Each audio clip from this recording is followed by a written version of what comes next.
बिस्मिल्लाहिर्रहमानिर्रहीम।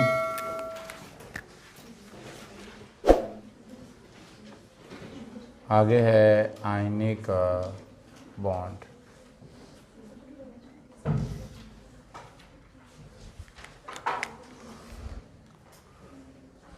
ये वाला जो बॉन्ड है जिसको हम आयनिक बॉन्ड कहते हैं, ये बॉन्ड जो है कंप्लीट ट्रांसफ़र ऑफ इलेक्ट्रॉन से बनता है। यानी एक एटम इलेक्ट्रॉन लूज़ कर देता है और दूसरा एटम जो है इसे गेन कर लेता है और कंप्लीट ट्रांसफ़र हो जाती है। शेयरिंग नहीं होती या डोनेशन नहीं होती, जैसे कोऑर्डिनेट कोवलेंट बॉन्ड में आपने पढ़ा है। तो यहाँ पर आप इसको कैसे लिखते हैं? आप इसको लिखते हैं कि सबसे पहले ये कॉन्सेप्ट जो है, एक साइंटिस्ट है उसका नाम है लीवस। क्या नाम है? लीवस।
जी, इस कॉन्सेप्ट को किसने पेश किया?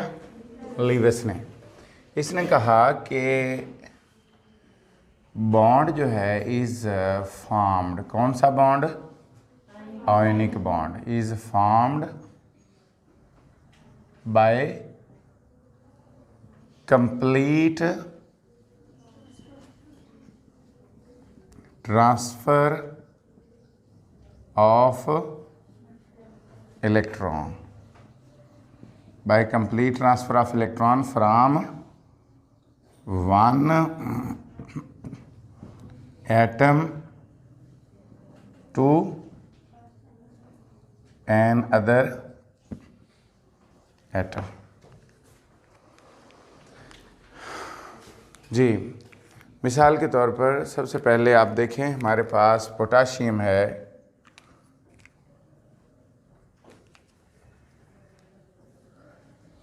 पोटाशियम एंड क्लोरीन, इन दोनों के दरमियान जो है वो आयनिक बॉन्ड है। मेरी बात क्लियर हो गई?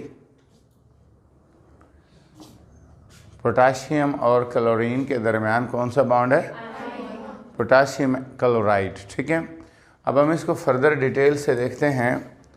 पोटाशियम जो है उसका एटॉमिक नंबर जो होता है, पोटाशियम, उसका एटॉमिक नंबर होता है 19। कितना होता है? 19। इसके अगर आप इसकी कॉन्फ़िगरेशन लिखेंगे तो ये बनेगा 1s2, 2s2, 2p6 और 3s2, 3s2 ठीक है, शाबाश, और 3p और 4s1। ये इसकी कॉन्फ़िगरेशन बनेगी। किसकी? पोटाशियम की। इसको हम ऐसे भी लिख सकते हैं कि 2 पहले शेल में, शेल के हिसाब से अगर लिखें तो 8 8 और 1। मेरी बात समझ में आ गई? ये कॉन्फ़िगरेशन है बाय द सब शेल और ये डिस्ट्रीब्यूशन है बाय शेल्स। अच्छा, अगर आप देखें तो एस में 1 इलेक्ट्रॉन है, इसी तरह आखिरी शेल में 1 इलेक्ट्रॉन है। इसका मतलब ये जो है, ये पोटाशियम जो है ये इलेक्ट्रॉन दे देगा इसका मतलब इसके पास थे 2, 8, 8 और 1, ऐसा ही है। अब इसके पास रह जाएंगे 2, 8 और 8। कन्फ्यूजन क्लियर, समझ आ रही है? देखें, पोटाशियम जो है उसने एक कंप्लीट इलेक्ट्रॉन निकाल दिया है, यानी this electron is not the further more part of this atom. ये नहीं है कि इस एटम के पास भी है, this has gone, this has left, it has left the potassium atom. Potassium atom से निकल गया है और निकल कर चला गया है। अब यही एटम जो है इन दिस सेंस, क्लोरीन जो है उसका एटॉमिक नंबर भी 17 होता है, ठीक है। उसकी कॉन्फ़िगरेशन भी आप हिसाब से लिख लें, 1s2, 2s2, 2p6, 3s1 और 3p5। शाबाश, 3s2 आएगा, यस, ओके। अच्छा, उसके बाद जब आप इसमें, या आप इसको शेल के हिसाब से लिखें तो फिर कैसे लिखेंगे बोलो? 2, 8, 7। क्लियर, समझ आ रही है? जब आप इसमें इलेक्ट्रॉन ये वाला ऐड करेंगे तो क्या बनेगा? देखिए, ये इलेक्ट्रॉन ऐड हो गया तो क्या बन गया? क्लोराइड। अब इसकी कॉन्फ़िगरेशन थी 2, 8, 7। अब यहां से क्या बन गई? 8। इसका मतलब ये है कि अब जो है ये जो पोटाशियम है और इस क्लोराइड के दरमियान में एक electrostatic force of attraction develop हो जाएगी। इलेक्ट्रोस्टैटिक फोर्स ऑफ अट्रैक्शन क्या है? अपोजिट चार्जेस के दरमियान अट्रैक्शन। पोटाशियम और क्लोराइड के दरमियान जो है ये दोनों मिलकर आयनिक बॉन्ड बना देंगे। समझ आ गई बात की? और इस आयनिक बॉन्ड को हम इलेक्ट्रोवेलेंट बॉन्ड भी कहते हैं। क्या कहते हैं? Electrovalent bond. हाँ जी, क्लियर, पॉइंट समझ आ गया? अच्छा, अब देखें, इसका मतलब यह है कि अगर आप गौर करें तो एक एटम इलेक्ट्रॉन लूज कर रहा है, दूसरा गेन कर रहा है। इसका मतलब यह हुआ कि दो चीज़ें हमने जहन में रखनी हैं। एक, जो देने वाला है वो एक अच्छा लूज़र हो, जो इलेक्ट्रॉन लूज़ करने वाला है वो एक अच्छा लूज़र हो, उसकी इलेक्ट्रॉन देने की एबिलिटी ज़्यादा हो, और जो गेन करने वाला है उसकी इलेक्ट्रॉन गेन करने की एबिलिटी बोलो ज़्यादा हो। मेरी बात फॉलो कर रहे हैं? अब देखें, ज़ाहिरी बात है, यूँ समझ लें, इन वन सेंस यूँ समझ लें कि जो इलेक्ट्रॉन लूज़ करने वाला है उसकी आयोनाइजेशन एनर्जी कम से कम होनी चाहिए, और जो लेने वाला है, जो ले रहा है, जो गेन कर रहा है, वो ज़्यादा से ज़्यादा अमाउंट ऑफ एनर्जी को रिलीज़ करे। तो फिर एक अच्छा आयनिक बॉन्ड बनेगा, फिर एक अच्छा आयनिक बॉन्ड बनेगा। यहाँ पर इस हद तक आपको ये बात ज़हन में रख लेनी है कि जो बेस्ट आयनिक बॉन्ड है वो पहले ग्रुप, फर्स्ट ग्रुप, जो फर्स्ट ग्रुप के एलिमेंट्स है ना, पहला ग्रुप जो है जिसको आप अल्कली मेटल्स कहते हैं, उनकी आयोनाइजेशन एनर्जी तमाम अगले ग्रुप से कम है। ऐसे ही है ना? देखें, फर्स्ट ग्रुप है, फिर सेकंड है, फिर थर्ड है, 4, 5, 6, ऐसे ही है। इसका मतलब इधर आयोनाइजेशन एनर्जी इंक्रीज हो रही है, बढ़ रही है। अगर इस तरफ आयोनाइजेशन, देखें, अगर इस तरफ आयोनाइजेशन एनर्जी इंक्रीज हो रही है तो इसका मतलब सबसे इस साइड पर कौन है? फर्स्ट है। सबसे इस साइड पर कौन है? इसका मतलब सबसे कम आयोनाइजेशन एनर्जी फर्स्ट ए की है। इसका मतलब जो बेस्ट लूजर ऑफ इलेक्ट्रॉन है वो पहले ग्रुप के एलिमेंट्स हैं। जो बेस्ट लूजर ऑफ इलेक्ट्रॉन है वो क्या है? ग्रुप फर्स्ट ए एलिमेंट्स हैं। और इसके बाद देन 7a की बात कर लेते हैं, जिसमें आप हैलोजन्स की बात करते हैं। हैलोजन की इलेक्ट्रोनेगेटिविटी ज़्यादा होती है, इलेक्ट्रॉन गेन करने की एबिलिटी उनकी ज़्यादा है। नॉन मेटल्स हैं, छोटे साइज रखती हैं, इसलिए जो बेस्ट और बेहतरीन आयनिक बॉन्ड बनेंगे वो पहले एलिमेंट के और सेवन्थ ए एलिमेंट्स जो हैं उनके दरमियान आयनिक बॉन्ड बनेगा। इसी तरह वो कह रहा है कि सम अदर एग्जांपल्स भी हैं। मिसाल के तौर पर हमारे पास कैल्शियम सेकेंड ए की बात हो सकती है एंड 6A की हो सकती है। किसकी हो सकती है बोलो? सेकेंड ए की और 6A की। अब सेकेंड और 6A की कैसे हो सकती है वो ज़रा देख लें। मसलन देखिए, सेकेंड ए जो है उसका कोई भी एलिमेंट ले लो, लाइक आप कैल्शियम ले लो। क्या ले लो? कैल्शियम। कैल्शियम जो है इसका एटॉमिक नंबर कितना होता है? 20। ऐसा ही है, 1s2 2p6 3s2 और 3p6 4s2। इसका मतलब इसके वैलेंस शेल में कितने इलेक्ट्रॉन है बोलो? 2 इलेक्ट्रॉन। और वो 2 निकलेंगे, इसका मतलब क्या बनेगा? कैल्शियम से कैल्शियम आयन बनेगा और ये 2 वाले इलेक्ट्रॉन बोलो निकल जाएंगे।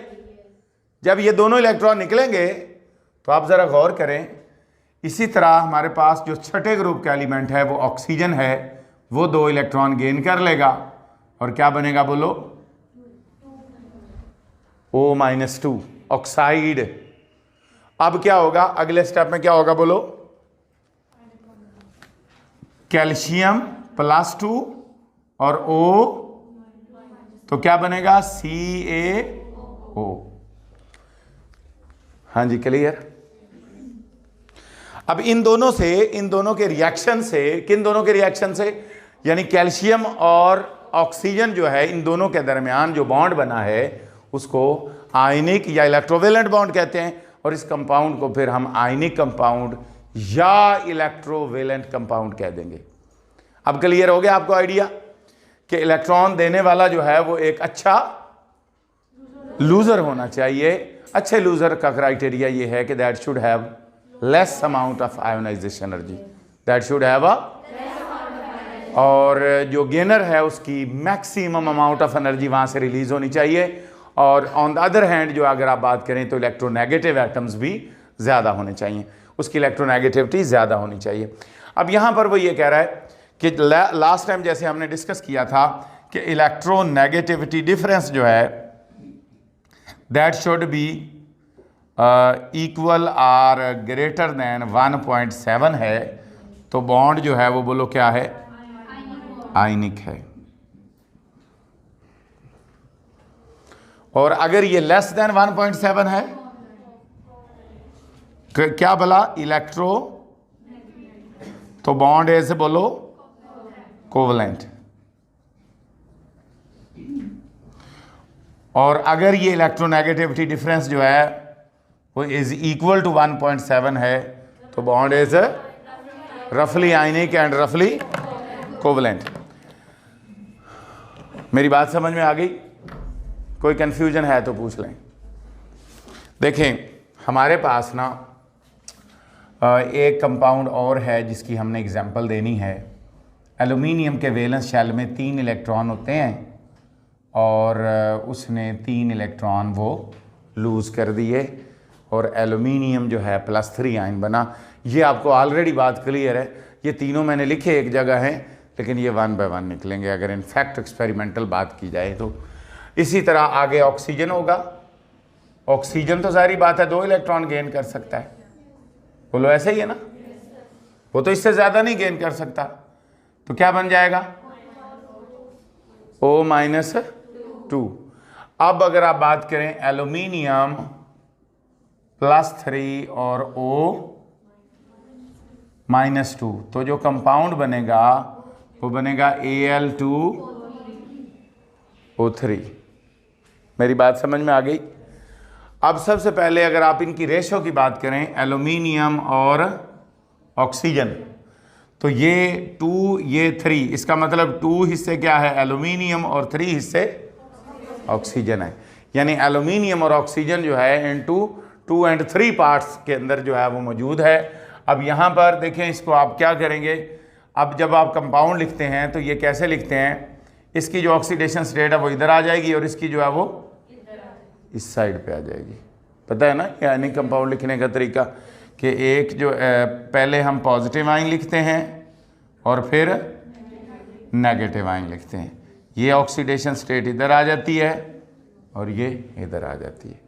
ये होता है किसी भी आयनिक कंपाउंड को लिखने का तरीका। कोई कन्फ्यूजन है तो पूछ लें, अगर इट्स ओके है तो फिर ठीक है।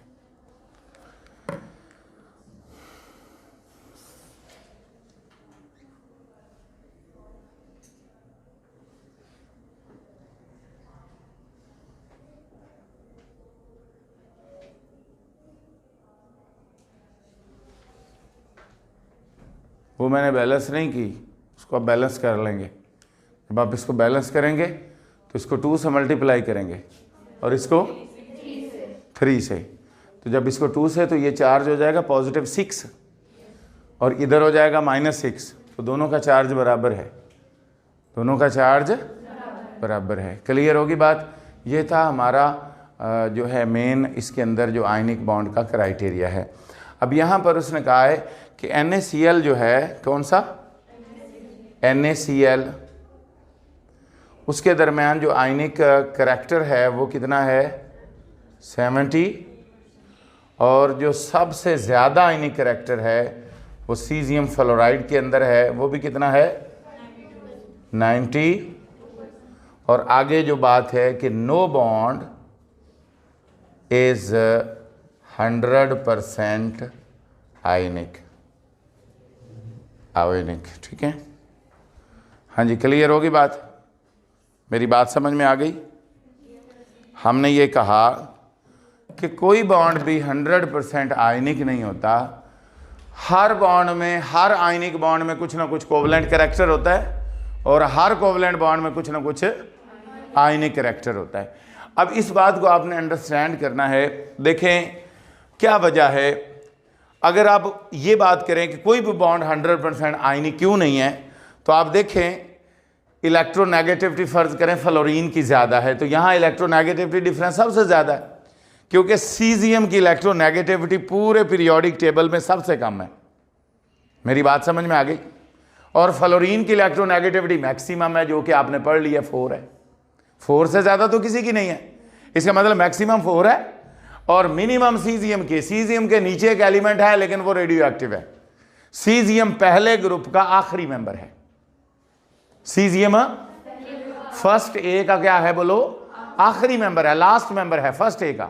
इसका मतलब सीजियम की जो आयोनाइजेशन एनर्जी है वो सबसे कम है, और उधर इसकी फ्लोरीन की इलेक्ट्रोनेगेटिविटी सबसे ज्यादा है। यहां पर इलेक्ट्रोनेगेटिविटी डिफरेंस सबसे ज्यादा आएगा, लेकिन इसके बावजूद भी वो 92% आयनिक है, फिर भी वो 100% आयनिक नहीं है। वजह क्या है? वजह यह है, याद रख लें, कोई भी ऐसा एटम एलिमेंट नहीं है जिसकी इलेक्ट्रोनेगेटिविटी ज़ीरो हो, जिसकी ज़ीरो हो। इसका मतलब सीजियम की भी इलेक्ट्रोनेगेटिविटी ज़ीरो नहीं है, तो किसी न किसी हद तक तो ये इलेक्ट्रॉन को अट्रैक्ट करता है, किसी न किसी हद तक अट्रैक्ट करता है। इसलिए इलेक्ट्रॉन लूज़ करने की एबिलिटी इसकी 100% नहीं हो सकती, इसलिए फिर ये बॉन्ड जो है 100% आयनिक नहीं हो सकता। ओके होगी बात? कोई confuse?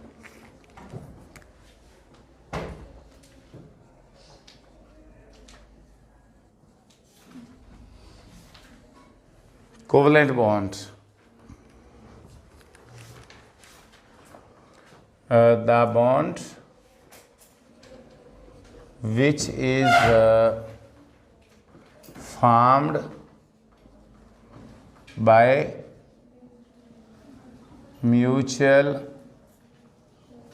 sharing of electrons between two atoms of element is called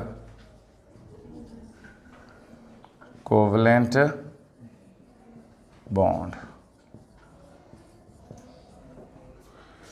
मसलन देखें, हमारे पास एक इलेक्ट्रॉन हाइड्रोजन के पास है, दूसरा इलेक्ट्रॉन भी हाइड्रोजन के पास है।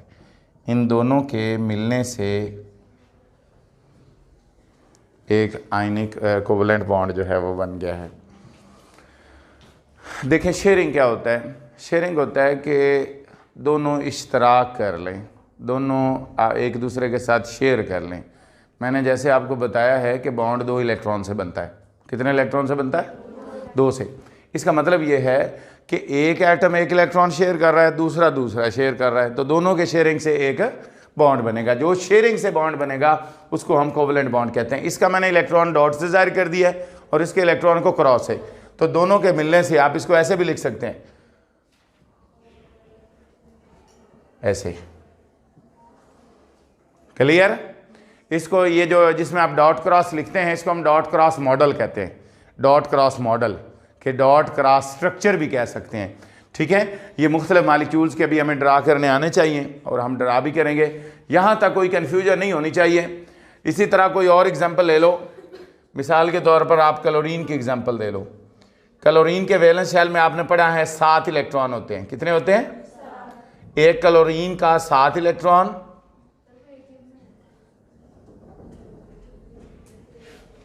इन दोनों ने आपस में मिले और इन दोनों के दरमियान में ये डॉट क्रॉस आ गया और बाकी जो हैं इन दोनों के दरमियान जो है उसी तरह बाकी इलेक्ट्रॉन इनके इसी तरह रहेंगे।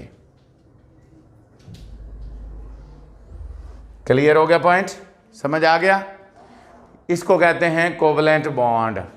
अब कोवलेंट बॉन्ड की मेन 2 टाइप्स हैं।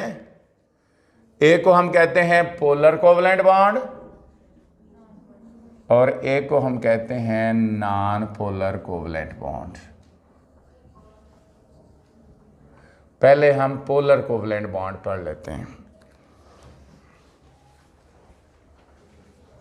Polar covalent bond, polar covalent bond जो हैं उसके अंदर क्या होता है? उसके अंदर जो इलेक्ट्रॉनिक पेयर है, जो शेयर्ड पेयर है, जिसको कोवलेंट बॉन्ड कह रहे हैं, अगर वो दरमियान में इक्वली शेयर्ड ना हो, उसकी पोजीशन बिल्कुल दोनों एटम के दरमियान में ना हो, एक की तरफ ज़्यादा झुकाव हो और एक की तरफ कम हो, उसको हम पोलर कोवलेंट बॉन्ड कहते हैं। मेरी बात समझ में आ गई? आप इसको कैसे डिफाइन करेंगे कि जब जो शेयर्ड पेयर है, जो कोवलेंट बॉन्ड है, is not equally shared, is not, जब दोनों के दरमियान में बराबर का शेयर्ड नहीं है। मसलन देखिए, मैं आपको एग्जांपल देता हूं। आप क्लोरीन और हाइड्रोजन की एग्जांपल दे दें। हाइड्रोजन क्लोराइड, ये जो बॉन्ड है इस तरफ ज्यादा है, क्लोरीन की तरफ इसका झुकाव ज्यादा है। इसका मतलब ये वाला जो बॉन्ड होगा ये क्या कहलाएगा? Polar covalent bond. तो आप इसको कैसे डिफाइन करेंगे? When the shared pair of electrons, when the shared pair of electron is not equally shared, between two atoms, 2 atoms के दरमियान में बराबर का शेयर नहीं है, तो this type of bond is called. अब यहां पर उस वक्त होगा, ये कब होगा? when the electronegativity difference is large, when the, अगर इलेक्ट्रोनेगेटिविटी डिफरेंस ऑलमोस्ट 0 हो जाए या 0 के करीब करीब हो जाए, तो इसका मतलब वहाँ पर वो जो बॉन्ड होगा वो नॉन पोलर कोवलेंट बॉन्ड बन जाएगा।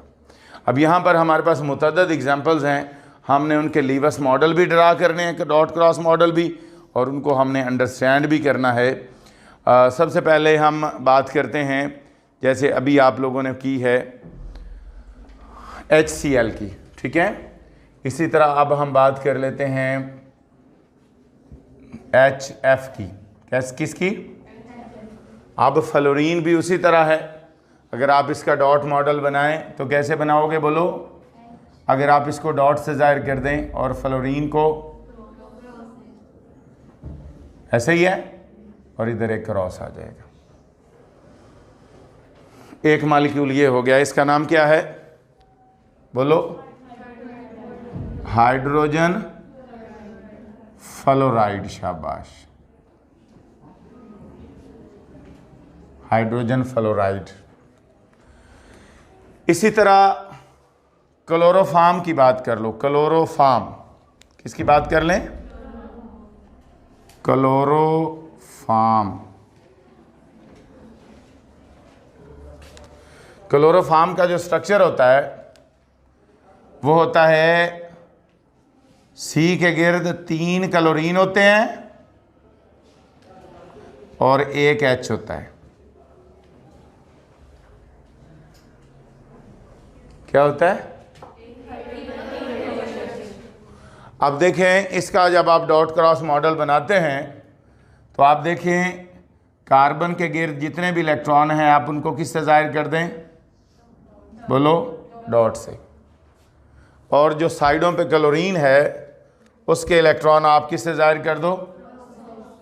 ये लें 2, एक इधर आ जाएगा। बोलो, ऐसे ही है? इधर भी इसी तरह, इधर भी इसी तरह।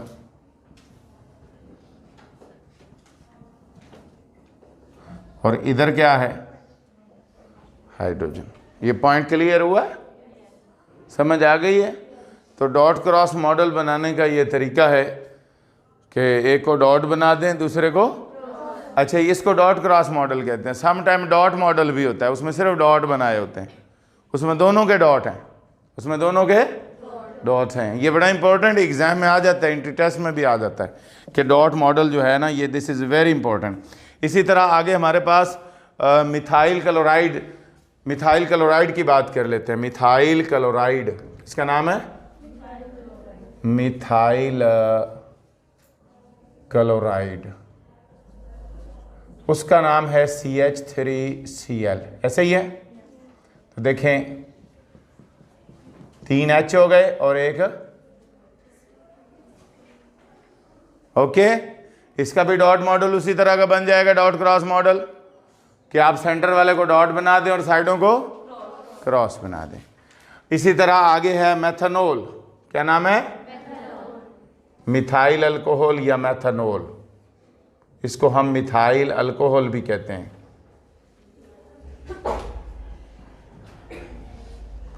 वो क्या होगा?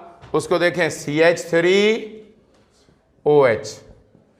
इसमें देखें कार्बन, उसके गिर्द कितने हाइड्रोजन है, और आगे O और आगे H।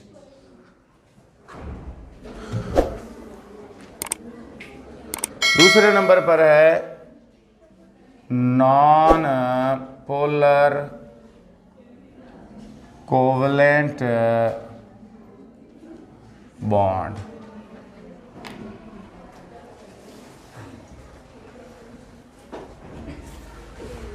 Non polar covalent bond, इसको आप कैसे डिफाइन करेंगे? When the shared pair of electron is equally shared between 2 atoms and when the electronegativity difference is almost equal to 0, उस वक्त तकरीबन 0 के करीब करीब होंगी। ये एक वजह है 0 होने की, ये एक वजह है। सम टाइम एक कंपाउंड होता है उसमें इलेक्ट्रोनेगेटिविटी डिफरेंस 0 भी नहीं होता, इसके बावजूद वो नॉन पोलर होता है। उसकी भी मैं एक दो एग्जांपल यहाँ पर शेयर करूँगा। सबसे पहले हम इसकी एग्जांपल देख लें। हमारे पास नाइट्रोजन है, याद रख लें नाइट्रोजन के दरमियान में ट्रिपल बॉन्ड होता है। नाइट्रोजन के दरमियान में ऐसे बॉन्ड, जब एक इलेक्ट्रॉन शेयर्ड हो ना, एक इलेक्ट्रॉन पेयर शेयर हो, यानी एक एक की शेयरिंग हो, तो उससे सिंगल कोवलेंट बॉन्ड बनता है। इसको फर्दर हम 3 टाइप्स में भी डिवाइड करते हैं, सिंगल कोवलेंट बॉन्ड, डबल और सिंगल। वो होता है कि जब एक एक इलेक्ट्रॉन शेयर हो, जब 2 शेयर हों, और जब 3 शेयर हों तो यहाँ पर ट्रिपल कोवलेंट बॉन्ड बन रहा है। तो इसमें अगर आप इसका डॉट क्रॉस मॉडल बनाते हैं तो इसमें बड़ा सिंपल है। देखें इनके वैलेंस शेल में 3 इलेक्ट्रॉन ही हैं, तो उनकी शेयरिंग से ट्रिपल कोवलेंट बॉन्ड बन गया। क्लियर? अच्छा, ये जो है ये दोनों के दरमियान में बराबर का शेयर है। इसी तरह अगर आप ऑक्सीजन की बात करें तो ऑक्सीजन में कौन सा बॉन्ड है? डबल बॉन्ड है। ठीक है। इसी तरह अगर आप हाइड्रोजन की बात करें, जैसे अभी आपने डिस्कस किया, तो ये जो है सिंगल कोवलेंट बॉन्ड है। तो ये सारे जो हैं ये नॉन पोलर कोवलेंट बॉन्ड हैं, और ये कंपाउंड भी नॉन पोलर, ये हम नॉन पोलर मॉलिक्यूल कहलाएंगे। इसी तरह हमारे पास नेक्स्ट जो एग्जांपल है उसका नाम है इथेन। क्या नाम है? इथेन। इथेन का स्ट्रक्चर देख लें, 2 कार्बन होते हैं, CH3 और CH3। क्लियर? इथेन। अब इसमें कार्बन के गिर्द कितने हाइड्रोजन है बोलो? सिंगल सिंगल बॉन्ड के जरिए 3 अटैच कर दें और इधर भी क्या करें?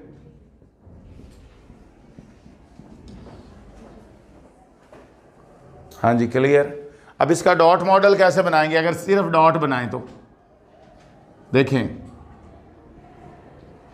ऐसे ही है। अगर सिर्फ डॉट बनाएं तो क्रॉस तो हमने डॉट क्रॉस तो बना दिए, एक को डॉट शो कर दे, दूसरे को क्रॉस शो कर दे। अब सिर्फ हम क्या कर रहे हैं बोलो? डॉट मॉडल एज कंपेयर, यानी एज जैसे बुक में बनाया उसने। अब ये हाइड्रोजन है, इसका भी इलेक्ट्रॉन डॉट से हो गया और इसका भी क्या हो गया? और इसका भी। ये पॉइंट क्लियर हुआ? समझ आ गई है? एक एटम के इलेक्ट्रॉन, कार्बन के पास ना 4 इलेक्ट्रॉन होते हैं। ये बातें छोटी छोटी हैं, आपने याद रखनी है। अभी आपको इनका हो सकता है इतनी ग्रिप ना बने।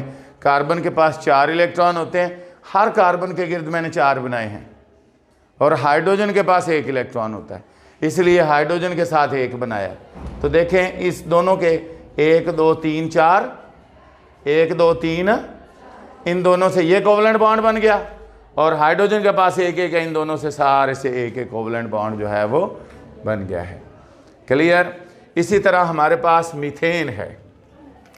पहले आप इथीन बना लें। इथीन। क्या? इथीन जो है ना, ये अल्कीन होती है और इसमें डबल बॉन्ड होता है। कार्बन कार्बन में देखें यहां सिंगल बॉन्ड था, तो अब क्या हो जाएगा बोलो?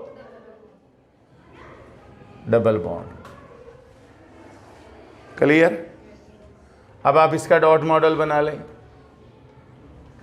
पहले आप ऐसे लिख लें, ऐसे ही है। समझ आ रही है? अब देखें कार्बन के पास इधर कितने बॉन्ड है बोलो? इसका मतलब 2 इलेक्ट्रॉन इधर बना दें और 1 इधर बना दें। टोटल 4 है ना। 2 बॉन्ड इधर हैं तो इसका मतलब 2 इलेक्ट्रॉन इधर आ गए, 1 इलेक्ट्रॉन इधर आ गया, 1 इधर आ गया। अब देखें इसी तरह ये कार्बन भी है, 2 इलेक्ट्रॉन और इधर हाइड्रोजन के साथ 1 1 इलेक्ट्रॉन आ जाएगा। ये हाइड्रोजन के साथ है। डॉट मॉडल है। कार्बन की वैलेंसी पूरी करनी है, हर एटम की पूरी कर देनी। जिस जिस एटम के साइडों पे आपने ड्रा करने हैं उसकी आपने वैलेंसी पूरी कर देनी है। इसी तरह इथाइन। क्या? नहीं, दोनों में हो सकता है, दोनों में हो सकता है, लेकिन आमतौर पे हम इसमें ड्रा कर रहे हैं डॉट मॉडल। ठीक है?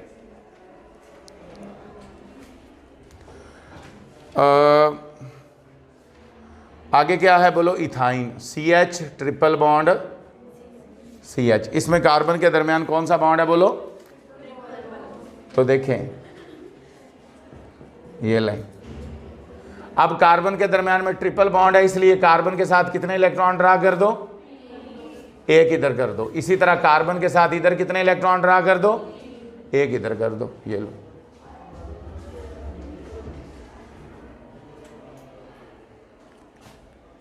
हाँ जी, कोई कंफ्यूजन? एक कंपाउंड रह गया है जिसका नाम है डाइसिलेन।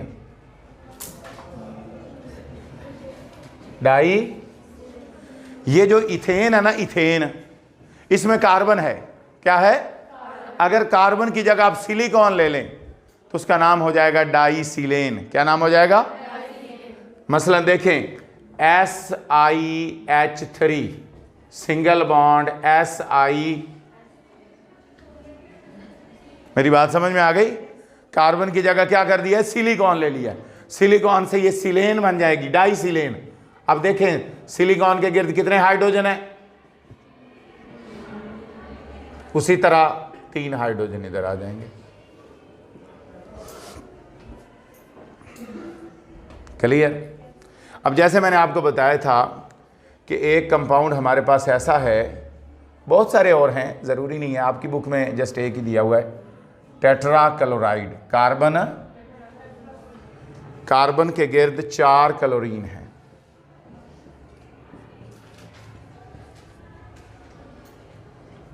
एक और भी वैसे दिया है उसने, CO2।